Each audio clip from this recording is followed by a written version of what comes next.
राह संघर्ष की जो चलता है वही संसार बदलता है। जिसने रातों से जंग जीती है सूर्य बनकर वही निकलता है। हेलो, स्टडी छत्तीसगढ़ चैनल में एक बार फिर से आपका स्वागत है। आज हम बात करेंगे सीजीपीएससी एमसीक्यू पार्ट 6 और इसके पहले जो कि सीजीपीएससी एमसीक्यू पार्ट 1 से 5 तक के जो वीडियोस हैं, तो जो कि आपके स्टडी छत्तीसगढ़ चैनल के माध्यम से आपको प्रोवाइड किया जा चुका है। यदि आपने उसे नहीं देखा है तो प्लीज आप उसे एक बार जरूर देखिए, क्योंकि उसमें भी मैंने जो इंपॉर्टेंट जो क्वेश्चंस हैं उनको बहुत अच्छे से डिटेल, ठीक है, बहुत अच्छे से डिटेल करने की कोशिश की है, वो भी मैथ के माध्यम से। और इसी प्रकार आज का जो पार्ट है सीजीपीएससी एमसीक्यू पार्ट 6, वो भी आपके लिए बहुत ही इंपॉर्टेंट होगा, क्योंकि इसमें भी मैंने एमसीक्यू प्लस मैथ के माध्यम से आपको अच्छे से समझाने की कोशिश की है। तो आइए बात करेंगे आज के फर्स्ट क्वेश्चन पे। असहयोग आंदोलन के समय छत्तीसगढ़ से ऑनरेरी, ठीक है, ऑनरेरी मजिस्ट्रेट के पद से त्याग पत्र किसने दिया था? ऑप्शन दिया है काजी शमशेर खां, पंडित रविशंकर शुक्ल, बैरिस्टर छेदीलाल, घनश्याम सिंह गुप्त।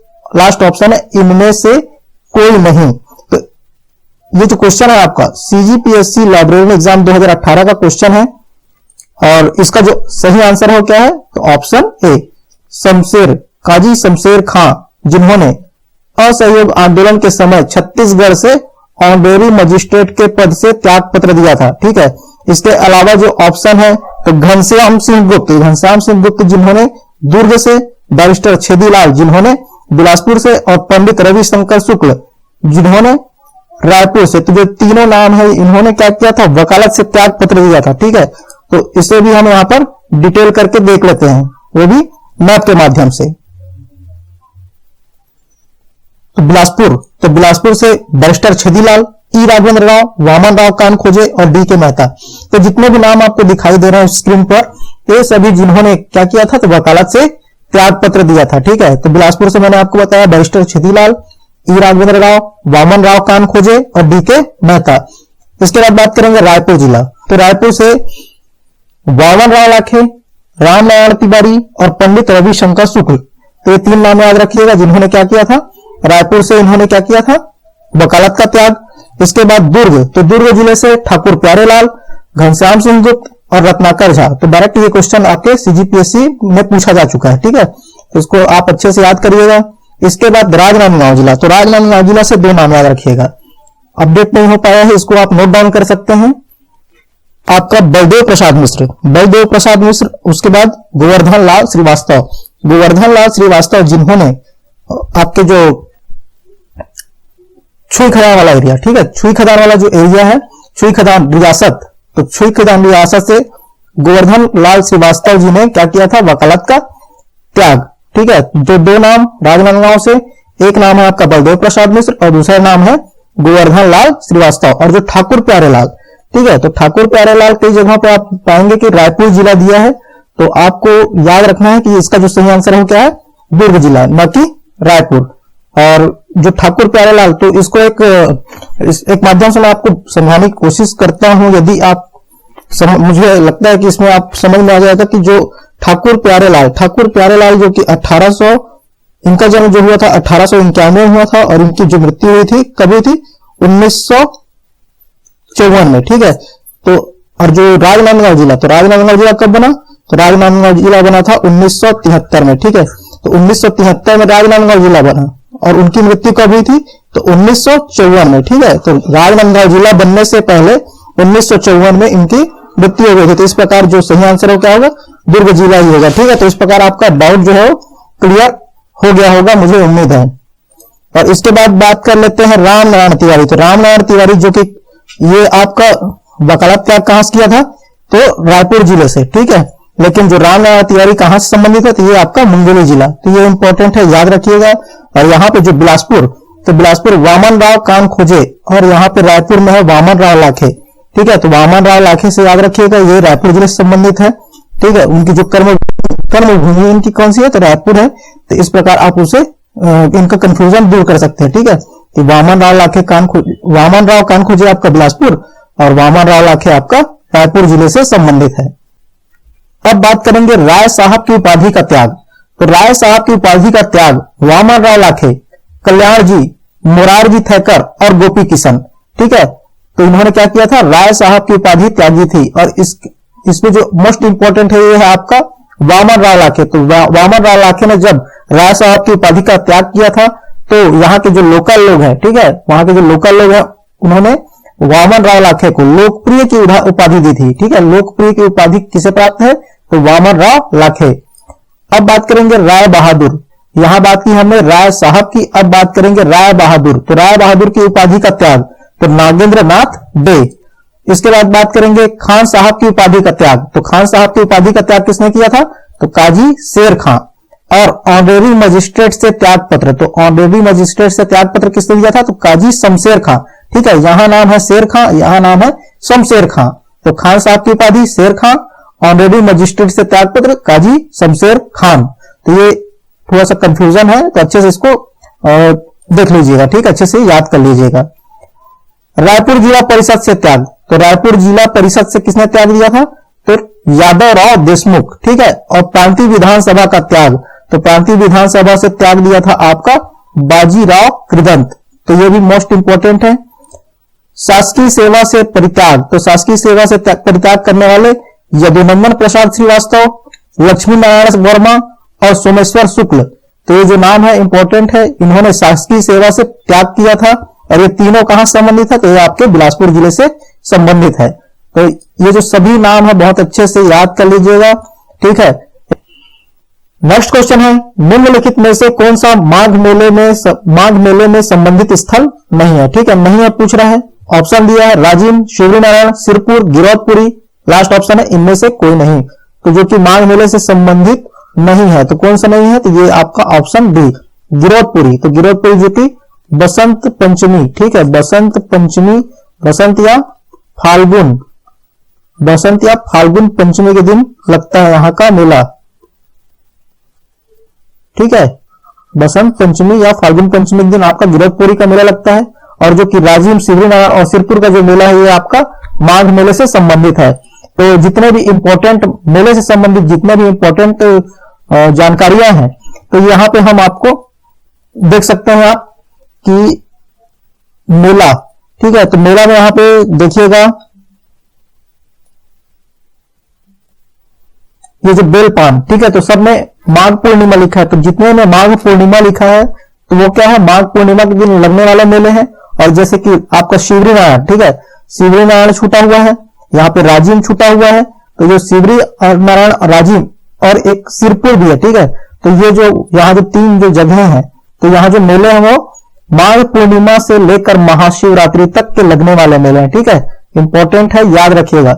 माघ पूर्णिमा से लेकर महाशिवरात्रि तक लगने वाले मेले कौन से हैं, ऑप्शन अगर आ गया तो याद रखिएगा, शिवरीनारायण, सिरपुर और एक है आपका राजिम। ठीक है, बहुत इंपॉर्टेंट है। उसके बाद बेलपान, बेलपान जो कि माघ पूर्णिमा में लगता है। कुदुरमाल माघ पूर्णिमा के दिन, श्वेतगंगा माघ पूर्णिमा के दिन, रतनपुर माघ पूर्णिमा के दिन, दामाखेड़ा माघ पूर्णिमा के दिन, चंपारण माघ पूर्णिमा के दिन और आपका सिंहावा प्राणेश्वर, तो ये भी माघ पूर्णिमा के दिन यहाँ पर क्या लगता है, मेला। और यहाँ पे जो थोड़ा ट्रिकी है ये बिल्कुल अच्छे से याद हो जाएगा, इतना याद करने की जरूरत नहीं है। आपको याद रखना है कि जहां जहां कुंड है, ठीक है, जहां जहां पर कुंड है और जहां पे महानदी गुजरती है, तो वहां जो मेले हैं तो वो कब लगेंगे, माघ पूर्णिमा को। तो फॉर एग्जाम्पल यहाँ पे आपके सामने है सब, जैसे कि रतनपुर में कुंड है, ठीक है, शिवरीनारायण जो कि कहाँ है, तो आपके महानदी के तट पर है, सिरपुर महानदी के तट पर है, सिंहावा प्राणेश्वर महानदी के तट पर है, राजिम महानदी के तट पर है। ठीक है, चंपारण्य, तो चंपारण्य भी कहां पर है, तो ये आपका यहाँ पे कुंड है। ठीक है, चंपारण्य के पास ये दामाखेड़ा। तो ठीक है, जो दो चीज बस आपको याद रखना है, ये दामाखेड़ा और कुदुरमाल, तो ये है जो कबीर पंथियों से संबंधित है जगह है। और यहाँ पे माघ पूर्णिमा में लगता है मेला। ठीक है, तो क्योंकि यहाँ पे न कुंड है और न ही यहाँ पे कोई नदी है। ठीक है, तो इसको आप याद, अपवाद है, थोड़ा याद करिएगा। ठीक है, थोड़ी मेहनत तो करनी पड़ेगी। तो बस यही है कि दामाखेड़ा माघ पूर्णिमा और कुदुरमाल आपके माघ पूर्णिमा से संबंधित मेले हैं। और इसके अलावा जितने भी हैं, तो जैसे श्वेतगंगा, तो ठीक है, यहाँ भी कुंड है, रतनपुर में कुंड है, बेलपान में कुंड है, आपका शिवरीनारायण में नदी है, महानदी, यहाँ भी महानदी, यहाँ भी सिरपुर में महानदी, राजीव में महानदी और यहाँ पे महानदी।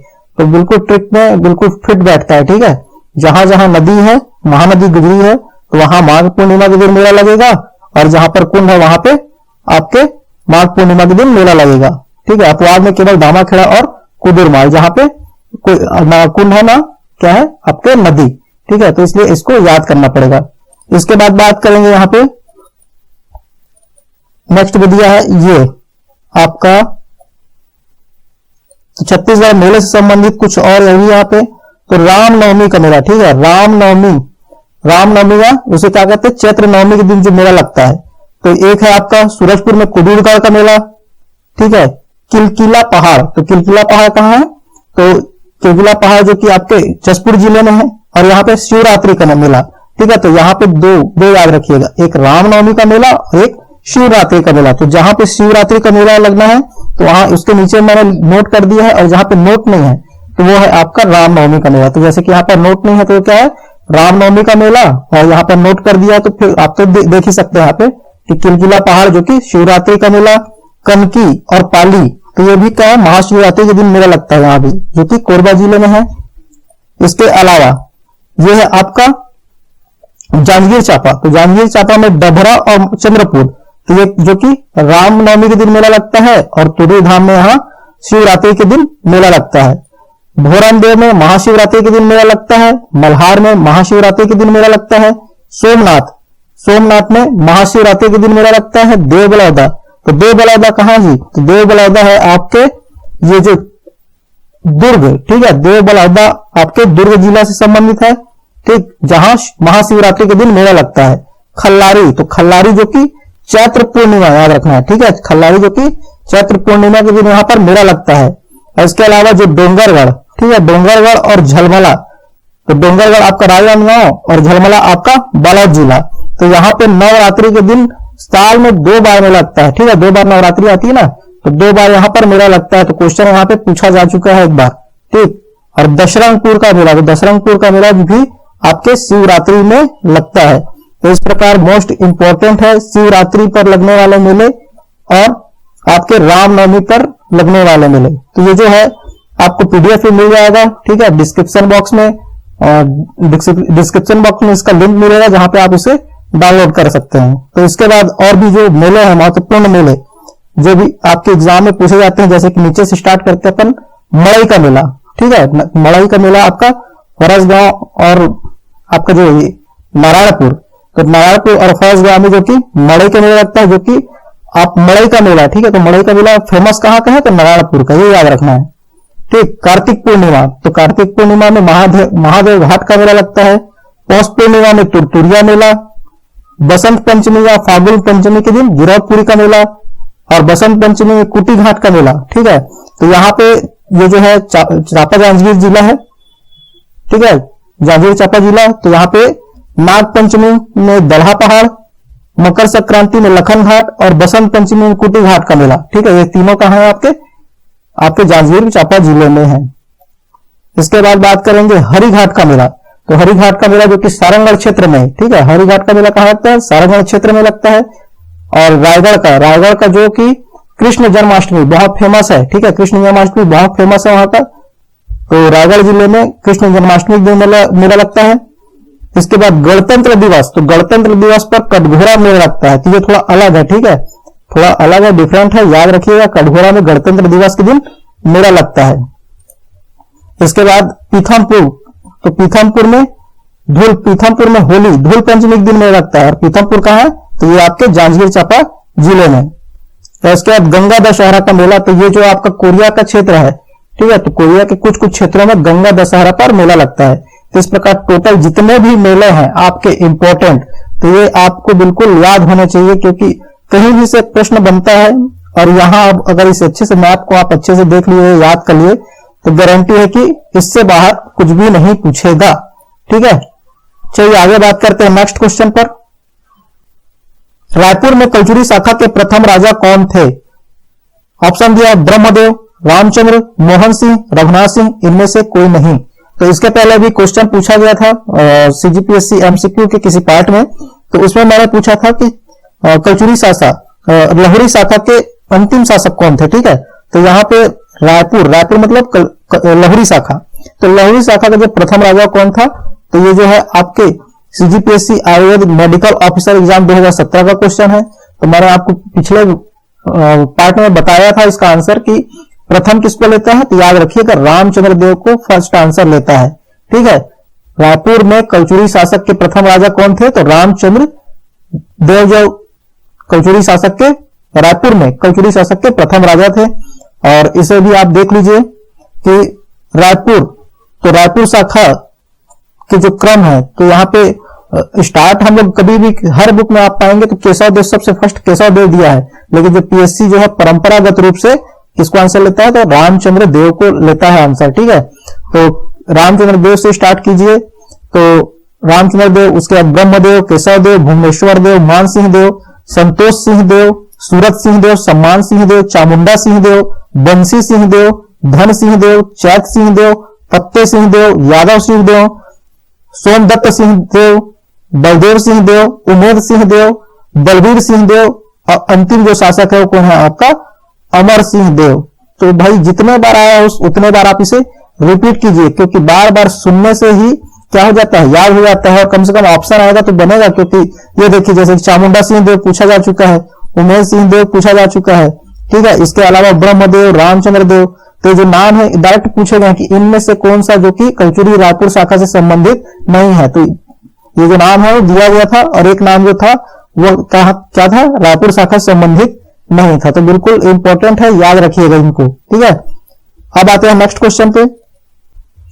प्रख्यात स्वतंत्रता संग्राम सेनानी सिंगरौर के कर्तव्य स्थान को चुनिए, ठीक है। कर्तव्य स्थान जिले को चुनना है। ऑप्शन दिया है रायपुर, दुर्ग, राजनांदगांव, बिलासपुर, संबलपुर। तो भाई क्या होगा आंसर, तो सिंगरौर, तो रघुनंदन सिंगरौर किस जिले से संबंधित है, मतलब इनका जो कर्तव्य स्थान है किस जिले से था, तो यह है आपका दुर्ग जिला, ठीक है। दुर्ग जिला में इन्होंने क्या किया था, तो दुर्ग कचहरी में इन्होंने आग लगा दी थी, ठीक। इसके अलावा आपको नाम याद रखना है, इसके बाद आपका रायपुर जिला, तो रायपुर जिले से आपको नाम याद रखना है परसराम सोनी, ठीक है, परसराम सोनी। और एक है बिलख नारायण अग्रवाल, जो कि बिलख नारायण अग्रवाल किससे संबंधित है, तो आपके रायपुर डायनामाइट कांड से, और रायपुर षड्यंत्र केस किससे संबंधित है, तो परसराम सोनी। और दोनों का जो कर्तव्य स्थान था वो कौन सा था, तो ये कर्तव्य स्थान है आपका रायपुर जिला। इसी प्रकार राजनांदगांव जिला, तो राजनांदगांव जिले से संबंधित कौन है आपका, ठाकुर प्यारे लाल, ठीक है। ठाकुर प्यारे लाल जी राजनांदगांव से संबंधित है। इसके अलावा जो बिलासपुर जिला है, तो बिलासपुर जिले से कौन कौन संबंधित था, ई राघवेंद्र राव और बैरिस्टर छेदीलाल। बैरिस्टर छेदीलाल जो कि जांजगीर चांपा और कलतरा जांजगीर चांपा के रहवासी थे, लेकिन जो उनका जो कर्तव्य स्थान था वो कौन सा था आपका, बिलासपुर जिला, ठीक है। तो ये थोड़ा सा इंपॉर्टेंट हो जाता है। और जो यहाँ पे जो मैप के माध्यम से मैं इसको बताना चाह रहा था, जब कभी नेक्स्ट वीडियो में जब इसका अच्छा मतलब इसका जो क्वेश्चन मिलेगा तो मैं इसको बहुत अच्छे से मैप के माध्यम से इसको बता दूंगा, स्वतंत्रता संग्राम सेनानी और उनके कर्तव्य स्थान को, ठीक है। नेक्स्ट क्वेश्चन है, छत्तीसगढ़ बेसिन किस युग की चट्टानों से बना है, किस युग की शैलों से बना है। ऑप्शन दिया है ऊपरी गोंडवाना, कडप्पा, दक्कन उद्देशन या दक्कन ट्रैप, विंध्यंस, और लास्ट ऑप्शन है इनमें से कोई नहीं। तो छत्तीसगढ़ बेसिन मतलब महानदी घाट का जो क्षेत्र है, महानदी क्षेत्र है, वह किस सेल से बना हुआ है। तो यहाँ पे जो दिया है ऊपरी गोंडवाना, कडप्पा, दक्कन उद्देशन या दक्कन ट्रैप और विंध्यंस। तो ऊपरी गोंडवाना जो कि अवसादों तथा वनस्पति व जीवों के अवशेषों से, अर्थात यह जीवाश्म युक्त चट्टान है, ठीक है। जो गोंडवाना जो है जीवाश्म युक्त चट्टान है। और जो कि गोंडवाना में क्या मिलता है जी, तो गोंडवाना में कोयला मिलता है, ठीक है। गोंडवाना जो ट्रेन है, तो ट्रेन में क्या भर के भेजते हैं, कोयला, ठीक है। गोंडवाना क्या है, ट्रेन है, उसमें क्या भर के भेजते हैं, तो कोयला, याद रखना। गोंडवाना जो चट्टान है उसमें क्या मिलता है, कोयला मिलता है, ठीक। कडप्पा, तो कडप्पा के बारे में क्या है, तो यह लगभग छत्तीसगढ़ के 30% इस जगहों पर मिलता है, ठीक है। और इसमें ग्रेनाइट चट्टानों के अपरदन से बनता है। तो इसका जो निर्माण कैसे होता है, तो ग्रेनाइट चट्टानों के अपरदन से होता है। और इसमें क्या क्या खनिज प्राप्त होता है, तो चूना पत्थर, डोलोमाइट, ठीक है। तो ये जो खनिज है वो कहां, कडप्पा चट्टानों से प्राप्त होता है। और जो कि छत्तीसगढ़ में दूसरा सर्वाधिक भाग पर फैला हुआ है आपका कडप्पा, ठीक है। अब बात करते हैं डेक्कन ट्रैप। तो डेक्कन ट्रैप जो कि ज्वालामुखी से निकले बेसाल्ट युक्त लावा के जमने से इसका निर्माण हुआ है, ठीक है। डेक्कन ट्रैप का किससे निर्माण हुआ है, तो ज्वालामुखी से निकले बेसाल्ट युक्त लावा के जमने से इसका निर्माण हुआ है। और जो कि इसमें क्या मिलता है, तो बॉक्साइट खनिज प्राप्त होता है और इस चट्टान से काली मिट्टी का निर्माण होता है। ठीक है, दक्कन ट्रैप जो कि सेल है, तो इससे काली मिट्टी का निर्माण होता है, उसका आधार है ये।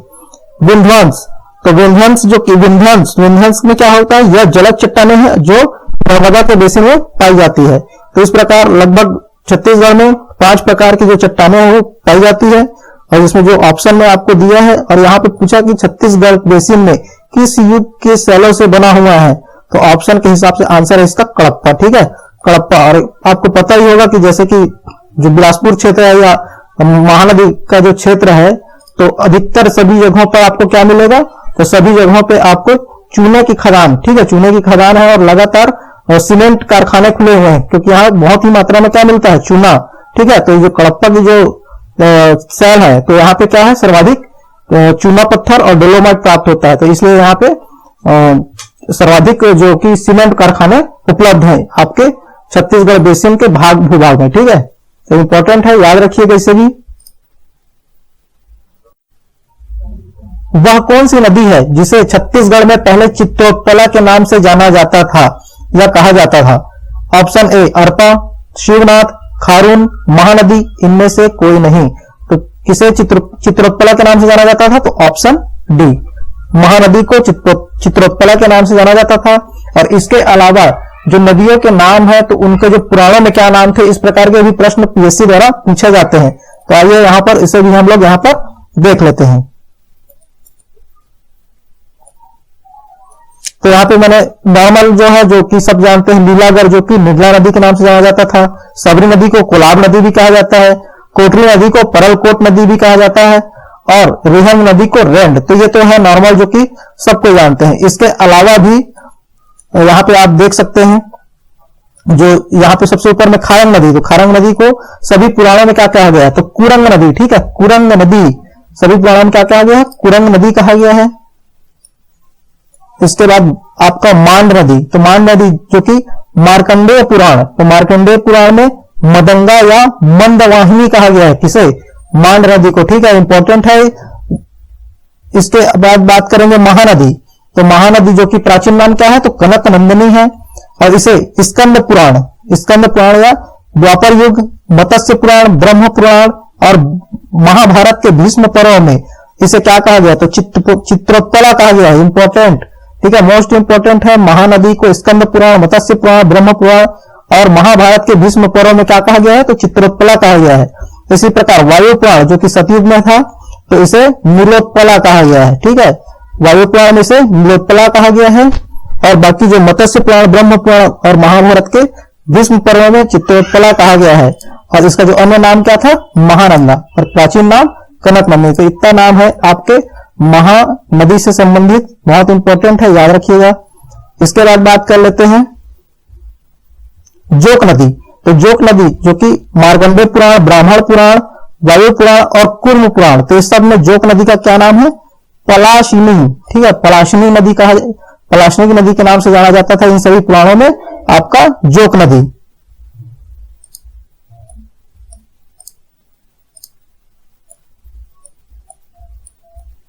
इसके बाद बात करेंगे शिवनाथ नदी, तो शिवनाथ नदी जो कि मत्स्य पुराण और वामन पुराण, तो मत्स्य पुराण और वामन पुराण में इसे सूनी नदी कहा गया है और अन्य पुराणों में क्या कहा गया है, तो शिवा नदी।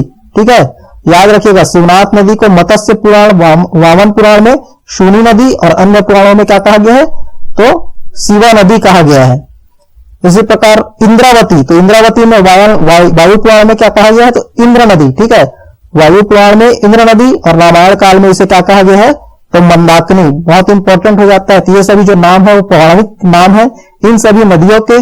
तो ये जो है आपको अन्य किताबों या बहुत किताबों में नहीं मिलेंगे। ठीक है, ये जो है आपको केवल स्टडी छत्तीसगढ़ चैनल में ही प्राप्त होंगे इस प्रकार के नाम, क्योंकि यहाँ जो हम आपको बताते हैं वो क्या है, फुल एडवांस। ठीक है, तो इसका जो है आप अच्छे से नाम को याद कर लीजिए। ठीक है, बहुत इंपॉर्टेंट है, क्योंकि इस प्रकार के प्रश्न आपको पिछले पीएससी में देखने को मिले थे। निम्नलिखित में से कौन सी जोड़ी मराठा कालीन छत्तीसगढ़ में परगना के अधिकारी और उसके दायित्व सुमेलित है? ठीक है, तो ऑप्शन दिया है कमाविजदार, तो कमाविजदार जो कि नागरिक, सैनिक एवं वित्तीय दायित्वों का वहन करता था। बाड़कर, परगना के आय व्यय का हिसाब रखना। बराड़ पांडे, परगना के लेखा अभिलेखों की सुरक्षा। फडणवीस, तो ये परगना के राजस्व अभिलेखों को तैयार करना। पोद्दार, गांव के राजस्व अभिलेखों का तैयार करना। इसका जो सही आंसर है वो क्या है, ऑप्शन ए, ये जो है सुमेलित है। ठीक है, कमाविजदार जो कि नागरिक, सैनिक एवं वित्तीय दायित्वों का वहन करता था। और परगना के अधिकारी और उनके दायित्व को हम यहाँ पे थोड़ा डिटेल करके पढ़ लेते हैं। तो सूबेदार, सूबेदार क्या होता था, यह शासन का सर्वोच्च अधिकारी होता था। ठीक है, शासन का जो सर्वोच्च अधिकारी जो कि भोसला शासकों के प्रतिनिधि के रूप में शासन करता था, और यह सैनिक, दीवानी व फौजदारी मामले का प्रमुख होता था। ठीक है, तो सैनिक, दीवानी और फौजदारी मामले का प्रमुख होता था। कमाविजदार, तो परगना का सर्वोच्च अधिकारी जो सूबेदार के प्रति उत्तरदायी होता था।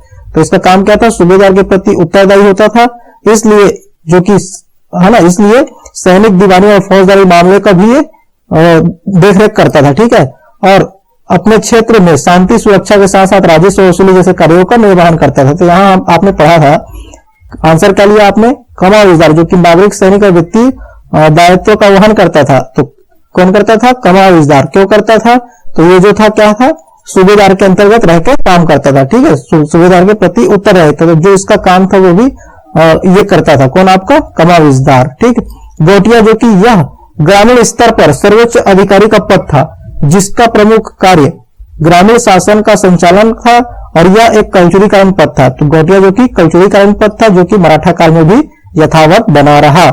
ठीक है, पटेल, तो पटेल जो कि मराठा काल में सृजित नया पद था। तो मराठा काल में कौन सा पद नया सृजित किया गया, तो यह है आपका पटेल। ठीक है, पटेल जो कि मराठा काल में सृजित नया पद था, जो लगान के निर्धारण और वसूली में सहायता करता था। फडणवीस, तो फडणवीस जो कि आय व्यय के हिसाब करने वाला सर्वोच्च अधिकारी था। ठीक है, आय व्यय का हिसाब करने वाला सर्वोच्च अधिकारी कौन था, तो यह था आपका फडणवीस। प्रत्येक गांव की कृषि उत्पादकता के आधार पर लगान का निर्धारण कौन करता था, तो यह है आपका बराड़ पांडे। ठीक है, तो कृषि की उत्पादकता के आधार पर, ये इंपॉर्टेंट है, याद रखिएगा, गांव की कृषि उत्पादकता के आधार पर लगान का निर्धारण होता था। कब, मराठा काल में। ठीक है, मराठा काल में कृषि उत्पादकता के आधार पर लगान का निर्धारण होता था, ये इंपॉर्टेंट है। और ये कौन करता था, तो इसके लिए अधिकारी कौन था, तो बराड़ पांडे। पंडरी पांडे, तो पंडरी पांडे मादक द्रव्य से होने वाले आय का हिसाब किताब रखने वाला अधिकारी पंडरी पांडे कहलाता था। पोतदार, तो यह खजांची के रूप में कार्य करता था। तो ये जो बहुत इंपॉर्टेंट है, याद रखिएगा, क्योंकि एग्जाम में सुमेलित से संबंधित इसमें से प्रश्न बनते हैं। ठीक है, नेक्स्ट क्वेश्चन है, 1854 के पश्चात छत्तीसगढ़ में निम्नलिखित में से किन ताहुतदारियों का निर्माण किया गया। ऑप्शन दिया है सिहावा, लोरमी, खल्लारी, संजारी। तो ऑप्शन में दिए हैं यहाँ पे, तो इसका जो आंसर क्या होगा, इसका आंसर चलिए हम यहाँ पे मैप एक बार देख लेते हैं, उसके बाद फिर इसका आंसर आपको बताते हैं। ठीक है, तो यहाँ पे देख लीजिए मैप। तो ये जो सैंडिस है, ठीक है, सैंडिस में लोरमी और तिरंगा नामक दो ताहुतदारियों का निर्माण किया गया था। ठीक है, सैंडिस के समय लोरमी और तिरंगा, ये मराठा काल। तो मराठा काल कब से कब तक था, तो मराठा काल जो कि 1854 तक था। ठीक है, चाहे वो अप्रत्यक्ष रूप में बोलूं या अप्रत्यक्ष रूप में, अप्रत्यक्ष प्रत्यक्ष रूप में, टोटल जो मराठा काल था वो कब तक था, तो आपका 1854। तो 1854 के बाद वो ब्रिटिश साम्राज्य में विलय हो गया था। ठीक है, तो मराठा काल में आपका लवन और सिरपुर दो ताहुतदारियां बनी थी। इसके बाद चार्ल्स इलियट, तो चार्ल्स इलियट कब आया, चार्ल्स इलियट आया आपके 1854 के पश्चात। ठीक है, जब मराठा जो शासन काल है, जो नागपुर जो क्षेत्र है टोटल आपके ब्रिटिश साम्राज्य में मिला लिया गया। ठीक है, तो चार्ल्स इलियट जब आया तो खल्लारी, संजारी और सिहावा नामक तीन ताहुतदारियां बनाई गई। ठीक है, तो यहाँ पे आपको क्वेश्चन पूछा है कि 1854 के पश्चात छत्तीसगढ़ में किन ताहुतदारियों का निर्माण हुआ। तो इसका जो आंसर है वो क्या है, सिहावा, खल्लारी और संजारी। ठीक है, तो ऑप्शन डी 1, 3, 4। ठीक है, तो 1854 के पश्चात छत्तीसगढ़ निम्नलिखित में से किस ताहुतदारी का निर्माण हुआ, सिहावा, खल्लारी, संजारी। ठीक है, और बाकी जो मैप के माध्यम से आप यहाँ पे देख सकते हैं बाकी जो, और जहां पे सैंडिस है तो सैंडिस के समय का आपको लोरमी और तिरंगा। ठीक है, दो नाम याद रखिएगा। आज का लास्ट क्वेश्चन है, छत्तीसगढ़ में विधानसभा स्पीकर के संदर्भ में विशिष्ट व्यक्ति कौन है। ऑप्शन दिया राजेंद्र प्रसाद शुक्ल, महेंद्र बहादुर सिंह, सत्यनारायण शर्मा, धर्मलाल कौशिक और लास्ट ऑप्शन है गौरी शंकर अग्रवाल। तो छत्तीसगढ़ के विधानसभा स्पीकर के संदर्भ में विशिष्ट व्यक्ति कौन है? तो इसका जो आंसर है आप मुझे कमेंट बॉक्स में बताइएगा। ठीक है, इसका जो आंसर है कमेंट बॉक्स में बताइएगा और बाकी जो इसका आंसर है मैं नेक्स्ट वीडियो में आपको बता ही दूंगा। ठीक है, तो जल्दी मिलते हैं अगले वीडियो में। जय हिंद, जय छत्तीसगढ़।